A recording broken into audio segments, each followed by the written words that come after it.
என் பாத்திரம் நிரம்பி வழிகிறது. ஹல்லேலூயா. இங்கே சங்கீதக்காரராகிய தாவீது, நான் அதான் உங்களிடத்தில் அப்போதே சொன்னேன், நமக்கு ஒரு தெளிவான கண்கள் வேண்டும் பாருங்க. இந்த காரியத்தை நம்முடைய வாழ்க்கையிலும் கூட அநேக நேரங்களிலே ஆண்டவர் இப்படிப்பட்டதான காரியங்களை செய்திருக்கிறார்.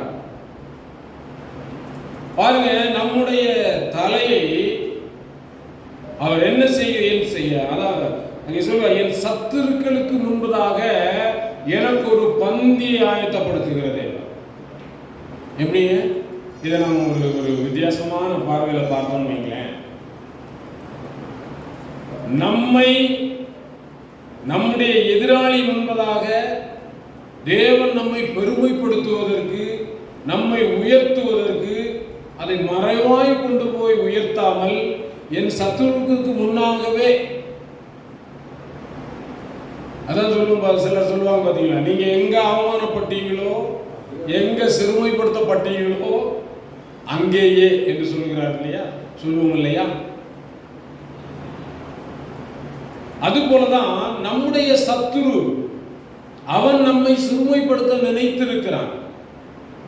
அவன் நம்முடைய உயராதபடி, நாம் ஆசீர்வதிக்கப்பட முடியாதபடி, அல்லது நாம் பரிசுத்தமாய் வாழ முடியாதபடி, அல்லது நாம் தேவனை பின்பற்ற முடியாதபடி, அல்லது தேவனுடைய வார்த்தைகளுக்கு நாம் கீழ்ப்படிய முடியாதபடி, அநேக நேரங்களிலே நமக்கு பலவிதமான காரியங்களை நம்மிடத்திலே கொண்டு வந்து நம்மை சிறுமைப்படுத்தி, அல்லது நம்மை தேவனை விட்டு கொஞ்சம் தூரம் போக வைத்து, பாருங்க, ஞாயிற்றுக்கிழமை தான் நமக்கு பிரச்சனை வரும், மற்ற 6 நாள் பிரச்சனையே இருக்காது.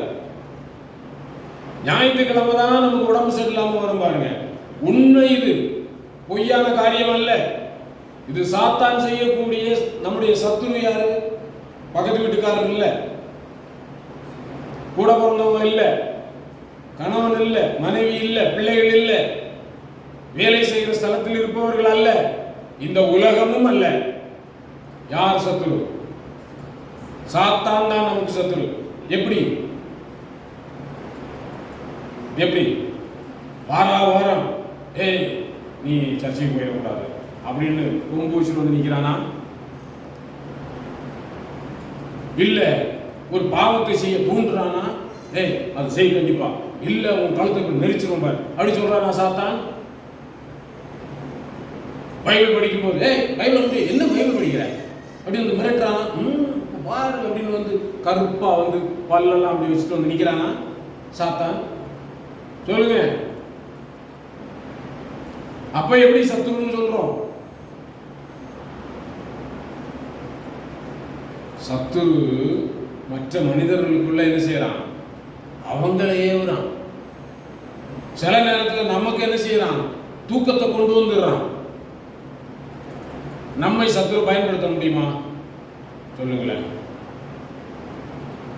சத்துரு நம்மை ஒரு செயலை செய்ய முடியாதபடி நம்ம இதயத்தில் கிரியை செய்ய முடியுமா?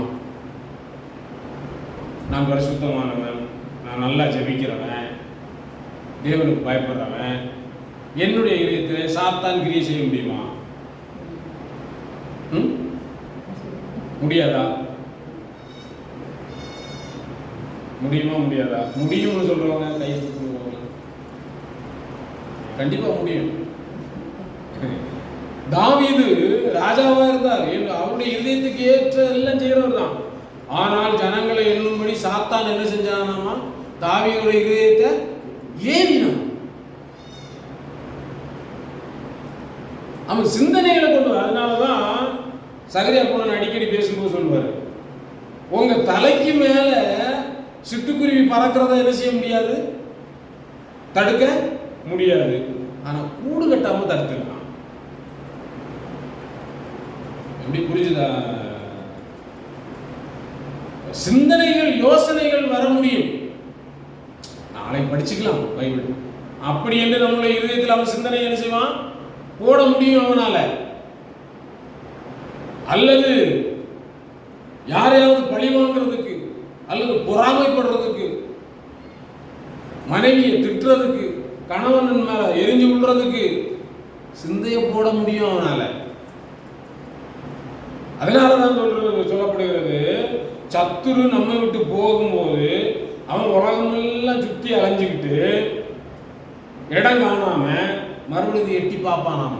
எப்படி நினைச்சு பாருங்க, அந்த வீட்டை எட்டி பார்ப்பானாமா. நல்லா கூட்டி சுத்தமா தானே இருக்கு. உடனே போய் அவன் உட்காந்துக்குவானான்னு கேட்டா இல்லையாமா. போயிட்டு மறுபடி தன்னை விட பொல்லாத 7 பேரை கூட்டிட்டு வருவானா. இப்ப நம்ம எப்படி இருக்கும் பாத்தீங்களா? பாருங்க, அவ சத்துரு யாருங்க நமக்கு இப்ப புரிஞ்சிச்சு இல்ல விவரமா? சத்துரு யாருங்கிறது பக்கத்து வீட்டுக்காரர் இல்லையே. பக்கத்து வீட்டுக்காரர் ஏதாவது செஞ்சு அவர் மேல நம்ம ஆத்திரப்பட வேண்டியது இல்லையே. பாத்தீங்களா? இப்படி சூழ்நிலைகள் இப்படி வரும் பொழுது அங்கே சங்கீதக்காரர் என்ன சொல்றாருன்னா, என் சத்துருக்கு முன்பாக எனக்கு ஒரு பந்தியை தேவன் ஆயத்தப்படுத்த. எப்படிங்க? இதுதான் நாம் விளங்கி கொண்டோமே என்றால் நமக்கு பெரிய ஆச்சரியம். ஒரு வேத பகுதியை நான் வாசிப்போம் பாருங்க. 1 சாமுவேல் புஸ்தகம் 16ஆம் அதிகாரம். 1 சாமுவேல் 16:11.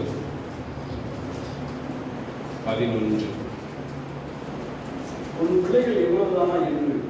பிள்ளைகள் இவ்வளவுதானா என்று ஈசாயை கேட்டான். அதற்கு அவன்,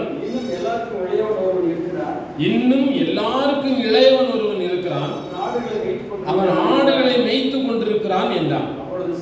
அப்பொழுது சாமுவேல் ஈசாயை நோக்கி ஆள் அனுப்பி அவனை அழைப்பி, அவன் இங்கே வரமட்டும், நான் பந்தி இருக்க மாட்டேன், நான் சாப்பிட மாட்டேன், அவன் வந்தாதான் சாப்பிடுவேங்கிறார்.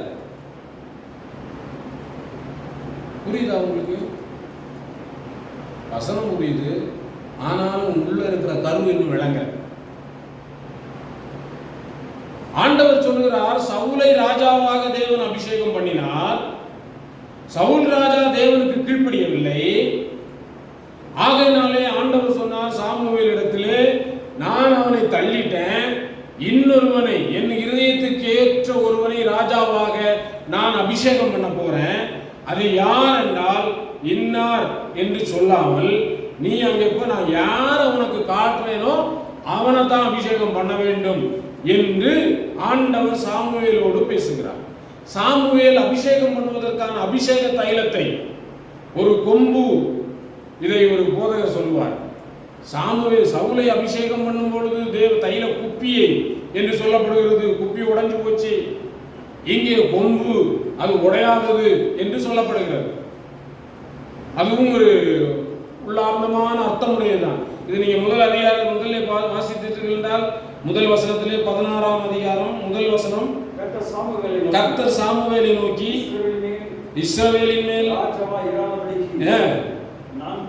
நான் புறக்கணித்து தள்ளின சவுலுக்காக நீ எந்த மட்டும் துக்கித்துக் கொண்டிருப்பாய்?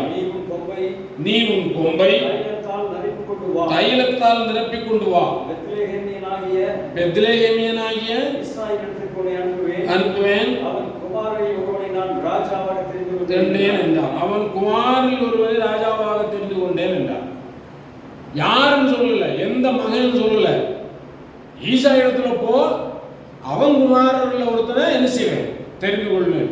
அங்கே நான் வாசித்தோம் என்றால், அங்கே போகும் பொழுது பாருங்க, அவர்கள் 6ஆம் வசனம், அவர்கள் வந்தபோது 5 இருந்து படிங்களேன்.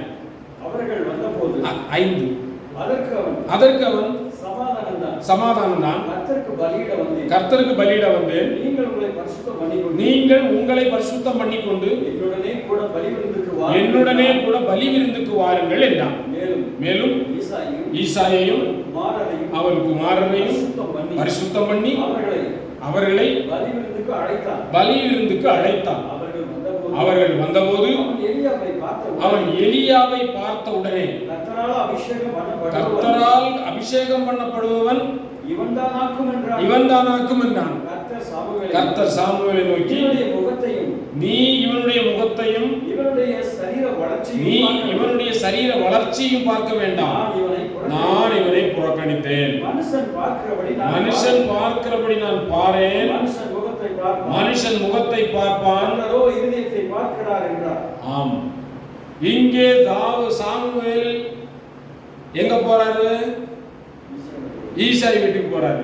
என்ன எடுத்துட்டு போறாரு? காளை எடுத்துட்டு போறாரு. தைல குப்பியை எடுத்துட்டு காளை ஒரு பெரிய விருந்து ஒண்ணு செய்யறாரு. ஒரு என்ன செய்யறாருங்க? ஆமா, கறி விருந்து போடுறாரு. யாருக்குங்க? அதுதான் சாமுவேல் சொல்றாரு. தாவீது சொல்றாரு, என் சத்துருக்கள் முன்பாக எனக்கு ஒரு பந்தி. சாமுவேல் தாவீது ராஜா ஆடு மேய்த்துக் கொண்டிருக்கிறார். ஆனா இங்க என்ன நடக்குதுங்க? அவருக்காக என்ன நடக்குதுங்க? சாப்பாடு, பெரிய சாப்பாடு ஆயத்தமாயிட்டு இருக்குது. விருந்து ஆயத்தமாகி கொண்டிருக்கிறது. ஆனா அது உங்களுக்கு தெரியுமா? உங்களுக்கும் எனக்கும் தேவன் ஒரு விருந்தை ஆயத்தம் பண்ணி கொண்டிருக்கிறார். ஹல்லேலூயா! அதை நீங்க பார்த்திருக்கீங்களா? நம்முடைய ஆவிக்குரிய கண்ணால் பார்க்க வேண்டும். தாவீது இதை கண்டிருக்கிறார், அதை உணர்ந்து இருக்கிறார். அதனாலதான் சொல்றார், அவர் என் சத்துருக்களுக்கு முன்பதாக எனக்கு ஒரு பந்தியை ஆயத்தம் பண்ணி வச்சிருக்கீங்க. பாருங்க, இவன் ஆடு மேய்த்துக் கொண்டிருக்கிறான். இவரு ராஜாவை அபிஷேகம் பண்ண வந்திருக்கிறாரு.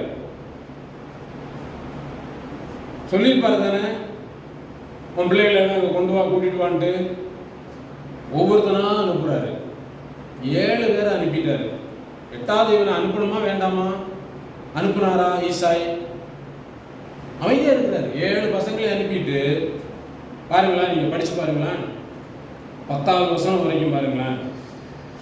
அப்பொழுது ஈசாய் அபினதாபை அழைத்து அவனை சாமுவேலுக்கு முன்பாக 10வது வசனம், இப்படி ஈசாய் தன் குமாரரில் 7 பேரை சாமுவேலுக்கு முன்பாக கடந்து போக பண்ணினார். பின்பு சாமுவேல் ஈசாயை பார்த்து, கர்த்தர் இவர்களில் ஒருவனையும் தெரிந்து கொள்ளவில்லை. பாருங்க, போய் விஷயத்தை சொல்லியிருக்காரா இல்லையா? அப்போ ஈசாயிட்ட தான் சொல்றாரு, கர்த்தர் இவர்கள் ஒருத்தரையும் தெரிஞ்சிடலாமா? அப்போ போன உடனே சொல்லியிருப்பாரு, உங்க மாரெல்லாம் கூட்டிட்டு வா, ஒருத்தனை ராஜாவாக நீங்களும் நானும் மனிதனுடைய பார்வையில அற்பமாயிருக்கலாம், ஆனால் தேவனுடைய பார்வையிலே நீங்களும் நானும் தான் விசேஷித்தவர்கள். உங்களுக்காகவும் எனக்காகவும் தான் தேவன் பந்தியை ஆயத்தம் பண்ணி கொண்டிருக்கிறார் என்பதை மறக்கக்கூடாது. இவர் வாலண்டியா மறுபடியும் கேட்க, இவ்வளவு தானே உன் பிள்ளைங்க? அப்புறம் தான் சொல்றாரு, இல்லப்பா, இன்னொருத்தன் இளையவன் என்ன செஞ்சுட்டு இருக்கிறான்? ஆடு மேய்ச்சிட்டு இருக்கிறான் அப்படின்னு சொல்றாரு. அவனை கொண்டு வா என்று சொல்லும் பொழுது அவனை என்ன செய்யறாங்க? சீக்கிரமாய் கூட்டி கொண்டு வருகிறார்கள். பாருங்க, அவனை கூட்டி கொண்டு வந்தார்கள். அவனை 12ஆம் வசனம், ஆள் அனுப்பி அவனை அழைப்பித்தான். அவன் சிவந்த மேனியும் அழகிய கண்களும் நல்ல ரூபமுள்ளவனுமாயிருந்தான். அப்பொழுது கர்த்தர், இவன்தான். ஆமா, நமக்கு அழகிய ஒரு கண் வேணுங்க. நமக்கும் ஒரு அழகிய கண் வேண்டும். இன்னைக்கு நிறைய பேர் இடத்துல கண் எப்படிப்பட்டதா இருக்கு? அழகான கண்ணாவே இல்லை. அப்படியா? வேதம் என்ன சொல்றது? உன் கண் நேராய் நோக்க கடவுது. அப்படின்னா என்ன அர்த்தம்? மாறு கண் இருக்குன்னு தானே அர்த்தம். நேராய் நோக்காத இப்படி பார்க்குற கண் இருக்குன்னு தானே அர்த்தம். நம்மிடத்துல எப்படிப்பட்ட கண் இருக்குது என்பதை நாம என்ன செய்யணும்? பார்க்க வேண்டும். இங்கே சொல்லுவோம், அவன் சிவந்த மீனி அழகு உள்ளவன். நீங்களும் நான் என்ன செய்யணும்? அவனுடைய பார்வையில இங்க வெளியே போட்டிருக்கு. ஆனா அதுக்கு முன்னாடி ஆண்டவர் என்ன சொல்லிட்டாரு? மனுஷனோ முகத்தை பார்க்கிறான், கர்த்தரோ இருதயத்தை தான் பார்த்திருக்கிறார். பார்க்கும்போது அவன் எப்படி இருக்கிறான்? சிவந்த மேனி. அவன் எப்படி இருக்கு உங்களுக்கெல்லாம்? தேவனால் தெரிந்து கொள்ளப்படுவதற்கு நமக்கு அழகான கண் வேண்டும்.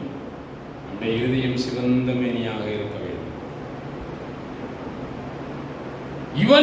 இவனை அபிஷேகம் பண்ணு என்றார்கள்.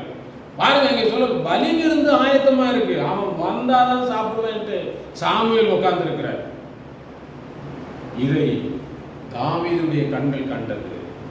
இன்றைக்கு நம்முடைய கண்களும் தேவன் நமக்காக, உனக்காக, எனக்காக தேவன் என்ன செய்கிறார் என்றால் விசேஷித்தமான ஒன்றை தேவன் ஆயத்தம் பண்ணி வைத்திருக்கிறார்.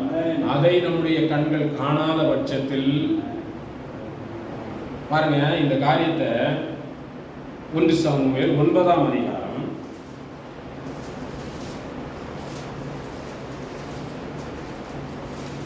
23, 24 வசனங்கள். பின்பு சாமுவேல் சமையற்காரனை பார்த்து நான் உன் கையிலே ஒரு பங்கை கொடுத்து வைத்தேனே, அதை கொண்டு வந்து வை என்றான்.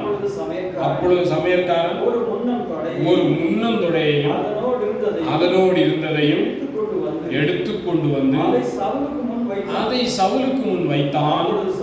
அப்பொழுது சாமுவேல், இதோ இது உனக்கென்று வைக்கப்பட்டது, இதை உனக்கு முன்பாக வைத்து சாப்பிடு. நான் ஜனங்களை விருந்துக்கு அழைத்தது முதல் இதுவரைக்கும் இது உனக்காக வைக்கப்பட்டிருக்கிறது. பாருங்க, இவருக்கும் ஒரு பந்தி ஆயத்தப்படுத்தி தான் இருந்தார். யாருக்குங்க? சவுல் ராஜாவுக்கும் தேவன் ஒரு பந்தியை ஆயத்தப்படுத்தி தான் வைத்திருந்தார். ஆனால் அவருடைய கண் என்ன செய்யல? அதை பார்க்கல. அதனால அவர் அதற்கேற்றபடி நடக்கல. ஆனால் இவர் அதை கண்டிருந்தபடியினாலே அவர் சொல்லுகிறார், தேவன் என் சத்துருக்களுக்கு முன்பதாக எனக்கு ஒரு பந்தியை வைத்திருக்கிறார். அதை சவுலால் சொல்ல முடியவில்லை. இப்படி தேவன் தன்னுடைய பிள்ளைகளுக்கென்று ஒரு விசேஷித்த நன்மையானது ஒன்றை உங்களுக்காகவும் எனக்காகவும் வைத்து வைத்திருக்கிறார். அதுதான் நாம் அங்கே பார்த்தோம். 1ஆம் அதிகாரம் 2ஆம் அதிகாரத்தில் நாம் வேத வாசிப்பு பகுதியிலே நாம் பார்த்தோம். அவர் நமக்கு ஒரு பெரிய மேன்மையான காரியத்தை வைத்திருக்கிறார். தேவன் நமக்கு ஒரு ராஜாவை ஏற்படுத்தி வைத்திருக்கிறார். அந்த ராஜாவே நமக்கு ஒரு பந்தியை ஆயத்தப்படுத்தி வைத்திருக்கிறார். நாம் அவர் ஏற்படுத்தின பந்தி என்பதை நாம் உணராதிருப்போமே ஆனால் யூதாசை போல நாம் மாறிவிடுவோம். அதை எனக்காக ஏற்படுத்தின பந்தி என்பதை நாம் உணர்வோமே ஆனால் நாம் என்ன செய்ய முடியும்? 12 சிங்காசனங்களிலே அவர்கள் உட்கார்ந்தது போல நாமும் நமக்கென்று ஏற்படுத்தி இருக்கிற சிங்காசனத்திலே நாமும் உட்கார முடியும். இதை நம்முடைய கண்கள் காண வேண்டும். அதுதான் விசேஷித்த காரியம். பாருங்க, இன்னொரு சம்பவத்தை காண்பித்து நாம் முடிக்கலாம். எஸ்தர் புஸ்தகம் 6ஆவது அதிகாரம்.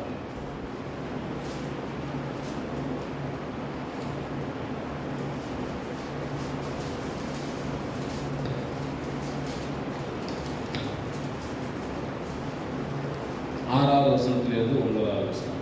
ஆமான் உள்ளே வந்தபோது ராஜா அவனை நோக்கி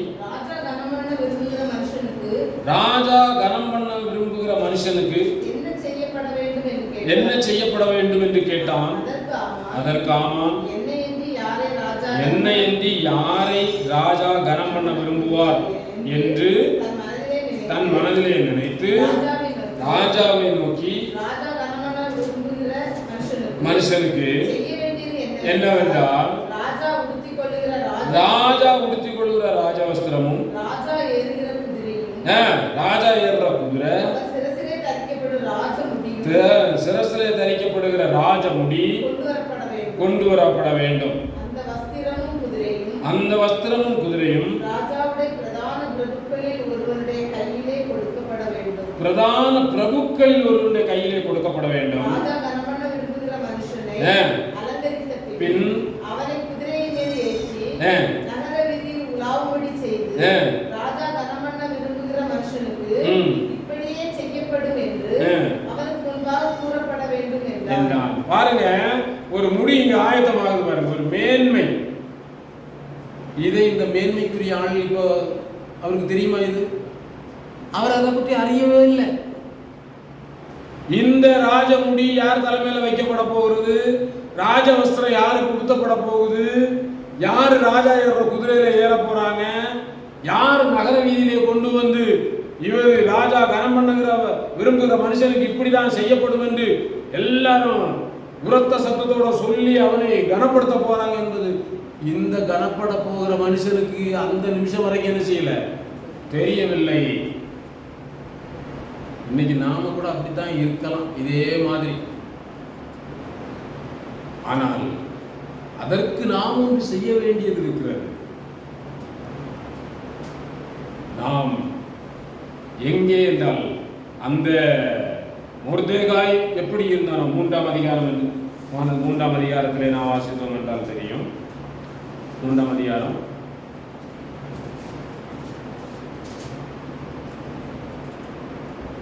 முதல் 2 வசனங்கள். இந்த நடவடிக்கைகளுக்கு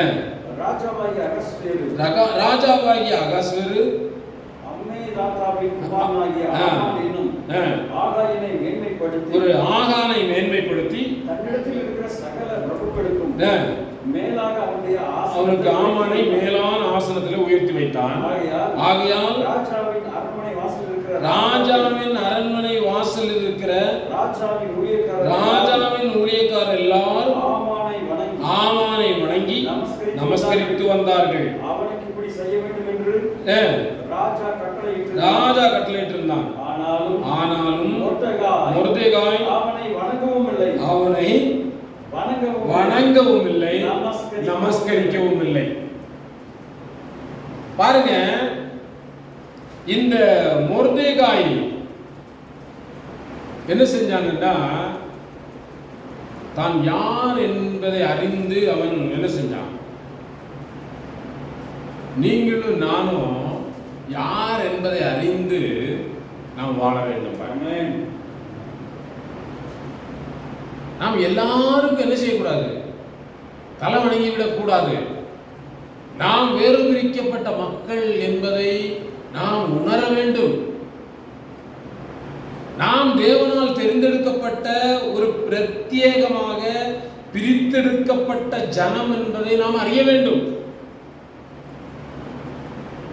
தேவன் நம்மை இப்ப வேணா கால் தள்ளாடலாம், ஆனாலும் என் நிலையை நான் உணராமல் இருக்கக்கூடாது. நான் ஏழையா இருக்கலாம், நான் வியாதிப்பட்டவனாய் இருக்கலாம், நான் பலவீனனாய் இருக்கலாம், நான் கருப்பா இருக்கலாம், அழகற்றவனாய் இருக்கலாம், செல்வமற்றவனாய் இருக்கலாம், பதவி இல்லாதவனாய் இருக்கலாம். ஆனால் ஒன்று தெரிந்திருக்க வேண்டும், நான் யார் என்பதை நீங்களும் நானும் அறிந்திருக்க வேண்டும். அதை அறிந்து அதன்படி நடந்தால் மேன்மை நம் கண்களுக்கு மறைவாகவே அது ஆயத்தமாகிக் கொண்டே இருக்கிறது. அதை நாம் மறந்து போகக்கூடாது. ஆனால் நாம் அநேக நேரங்களிலே நம்முடைய கண்களுக்கு மறைவாய் ஆயத்தமாகி கொண்டிருக்கிற அதை நம்முடைய கண் காணாதபடியினாலே நாம் இங்கேயே காம்ப்ரமைஸ் ஆயிடும். நிறைய நேரத்தில் இங்கேயே அவன் பெரிய ஆளப்பா கும்பிடு, நீ இந்த உலகம் பெருசப்பா, நீ இந்த உலகத்துக்கு தகுந்த மாதிரி கொஞ்சம் வளைஞ்சு போப்பா, நீ என்ன செய்யக்கூடாது, நீ இப்படி இருந்தேன்னா எல்லாரும் உன்னை மியூசிக் போயிடுவாங்கப்பா, குமியாத நீ என்றுதான் சொல்லுவார்கள். ஆனால் நாம் என்ன செய்ய வேண்டும்? நாம் யார் என்பதை உணர்ந்து நாம் வாழ வேண்டும். இங்கே ஆமான் ஒரு பெரிய சதி வேலை செஞ்சாரு. அவனுக்கு முன்னாடியே இந்த மொர்தெகாயை தேவன் என்ன செய்தார்? உயர்த்தினார். அநேக நேரங்களில் நம்முடைய வாழ்க்கையிலும் கூட இப்படி நம்முடைய கண்களுக்கு மறைவாய் நடக்கக்கூடிய அநேக காரியங்கள் மத்தியிலே தேவன் நம்மை உயர்த்துவார். நாம் அவருக்கு உண்மையாய் வாழும் பொழுது, நாம் அவருடைய வார்த்தைகளுக்கு கீழ்ப்பட்டு நடக்கும் பொழுது, வார்த்தைகளுக்கு கீழ்ப்படிந்து அவருடைய அடிச்சுவடைகளை நாம் பின்பற்றும் பொழுது தேவன் நம்முடைய தலையையும் உயர்த்துகிற தேவனாக இருக்கிறார். நம்முடைய கொம்பை தேவன் உயர்த்துகிறவராக இருக்கிறார். சத்துருக்களுக்கு முன்பதாக என் கொம்பு உயர்ந்திருக்கிறது, என் வாய் திறந்திருக்கிறது, பேச முடியும். தேவன் நமக்கென்று ஒரு பெரிய ஆசீர்வாதத்தை தேவன் வைத்திருக்கிறார். 5ஆம் அதிகாரம் 14வது வசனத்திலே நாம் வாசிக்கும் பொழுது அங்கே பாருங்க.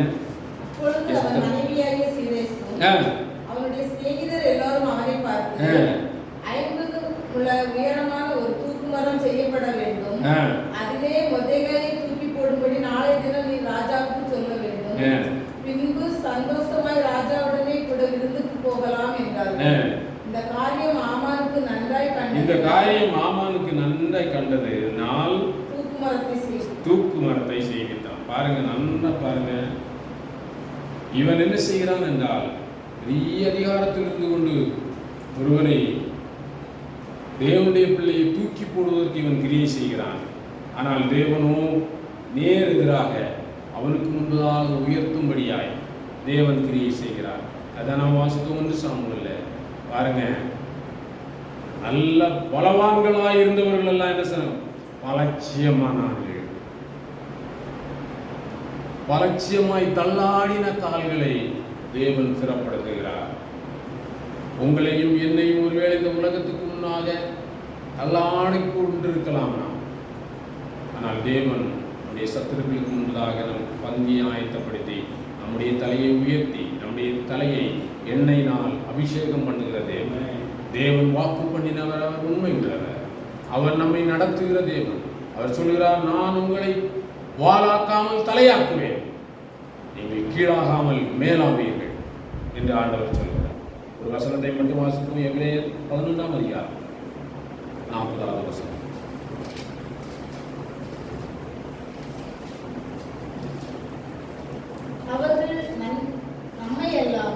அவர்கள் நம்மை அல்லாமல் பூரணராகாதபடிக்கு விசேஷித்த நன்மையானது ஒன்றை தேவன் நமக்கென்று முன்னதாக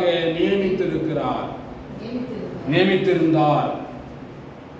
பாருங்க, நாம் தான் அந்த தெரிந்து கொள்ளப்பட்ட சந்ததி. நமக்காக ஒன்றை தேவன் நியமித்திருக்கிறார்.